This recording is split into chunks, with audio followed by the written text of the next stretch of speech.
nongeye kubasuhuza nanone abadukurikira ku murongo wacu wa YouTube channel witwa Professor Muhigi. Je mwumva ni wa muhungu wanyu. Turacyari muri Bugesera rero yacu y'ubudasa. Bugesera y'ubudasa kubera ryabanga ryayo batararizi baraza kurimenya. Iyi nzu rero iyi mubona hano nayo iri ku isoko kandi ku mafaranga makeya, miliyoni 4 zonyine. Imbibi zayo nuguhera hano nkuko mubibona. Inzu ifite agakorotire n'igikari. Umuntu ushaka inzu ya makeya hitaturamo ni iyi ngiyi. Katuzenguruke no hirya mu gikari turebe uko hameze.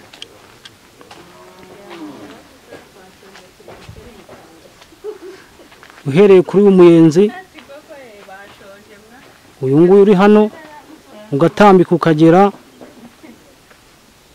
hirya hari hagapangu kagarukiye, aho twaje tuhagere ukongera ukamanuka hano ukagera haya hepfo aho abantu bahagaze.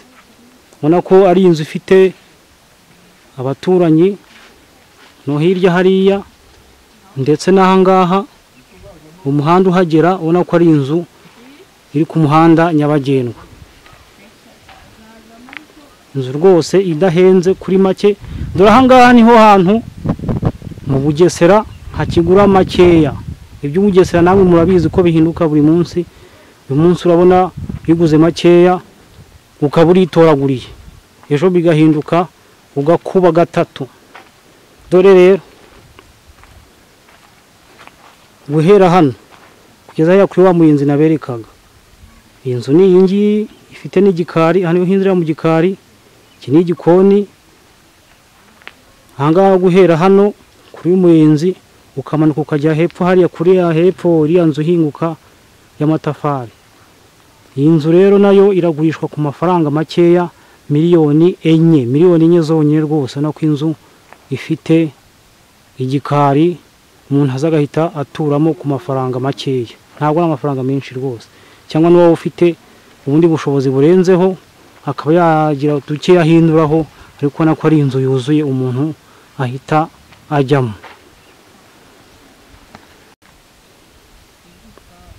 Dore rwose inzu yacu ni iyi ngiyi. Ubona ko ifite n'agapangu gafite n'igikari. Ni iyi ngiyi ku mafaranga make. Umuntu ushaka inzu ya make yo guturamo ahita ajyamo inzu ifite n'igikari ku mafaranga angana na miliyoni 4 zonyine, mu karere ka Bugesera mu murenge wa Mayange.